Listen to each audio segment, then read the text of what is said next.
Mr. Auer, nice to have you here in your own flat for our little interview. Thank you. You are the director of the new maniACTs production, Reservoir Dogs, and we want to know where the idea of putting that big cult classic on stage came from. Well, in 2009, it was the first production of the maniACTs I was working in.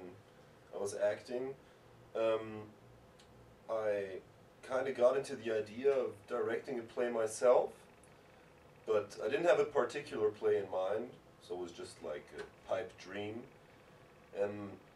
But one night I watched Reservoir Dogs, and I figured, man, this movie is like a play.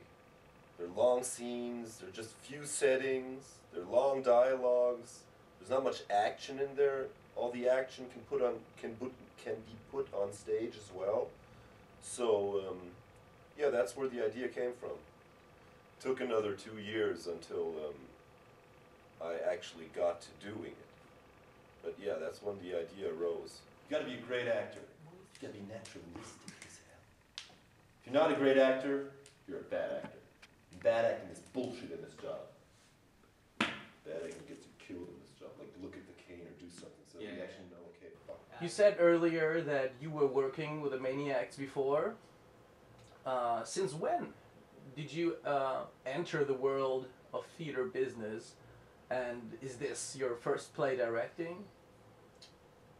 Yeah, this is my first play directing. I started working as an actor in 2009. That same year I was in the first production with the maniACTs, my first production with the maniACTs, Bury Child. But that was in summer earlier. I acted in a play called Reigen by Arthur Schnitzler. It was produced by the Studio Bühne, which is an old theater group from the university here in Freiburg. I don't know if they're still actually producing anything. I think that was their last production so far. Yeah, that's when I started getting into theater.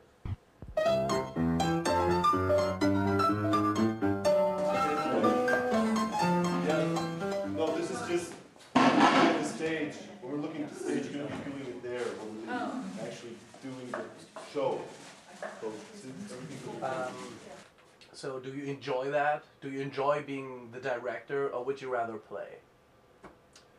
Yes, I enjoy being the director very much.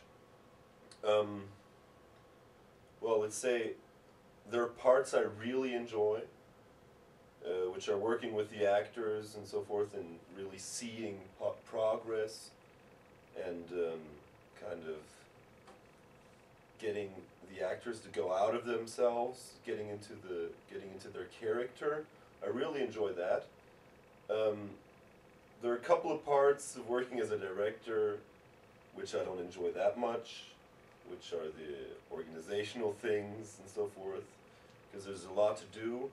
But altogether, I'd say I really enjoy it. And yeah, we're going to do this again, and I really want to exaggerate, especially body language. Okay? Is that one of And you too.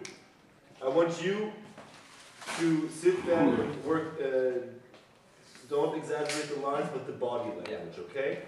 What do you think? Is this the beginning of a big career as a director? A big career? Well, to be perfectly honest, I don't really know what kind of achievements and what kind of studies or whatever you would actually have to do, which you would have to attend to become a director, to start a big career, as you say.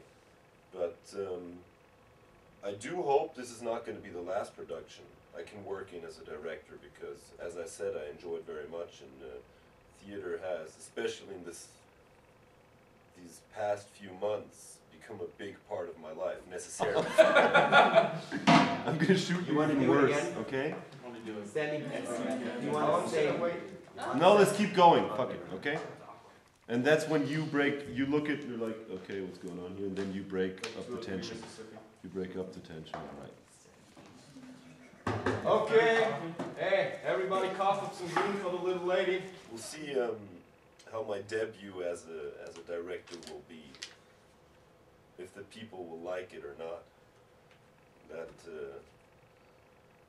I think that's important for my career. Run. Next to mine.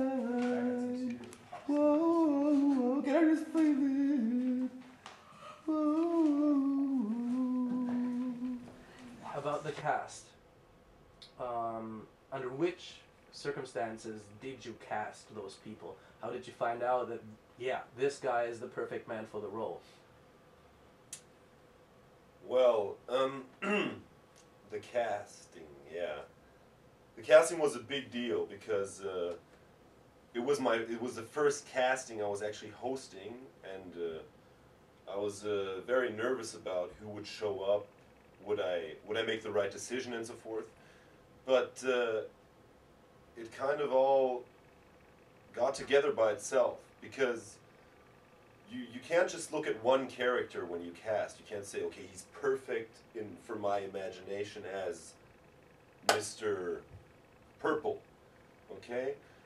But the way you look at it then is, he's a perfect Mr. Purple if this guy is Mr. Yellow. So the actors have to fit together, have to go together well. And then you kind of,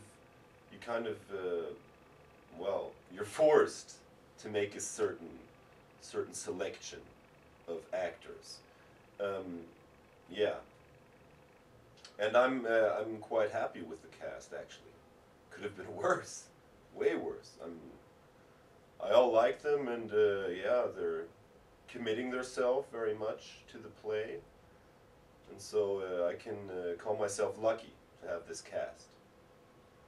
I love you guys. Not now, Rush. Not saying that was like a little volcano. Oh, I can make a ring. Give me that fuck. The movie itself, Quentin Tarantino's Reservoir Dogs, contains, as we all know, a lot of cuss words. So did you cut them out for, I don't know, smaller spectators like children or something like that? I don't really believe this play's for children. And another question, why should I cut them out? They're part of the play, they're part of the characters. This is the way they talk to each other. It's essential. They're racist as well, a couple of them. They say the N-word quite a few times. They're discriminating against African American, or whatever the political correct term is. Yeah, no, I don't think it would make much sense cutting out the cuss words. It's like watering down a soup. It loses its taste. You have to take the bitter with the sweet. Oh, yeah, this is hot. Thanks for having you here. Thanks for the interview. It was a great honor. It was fun. And we'll see each other on the premiere. I hope so. So noch Wein? Yeah, man. Interview with the director. Here we go. Oh shit, kannst du ja dann zurechtschneiden. Ja, klar. Jetzt auf jeden Fall vor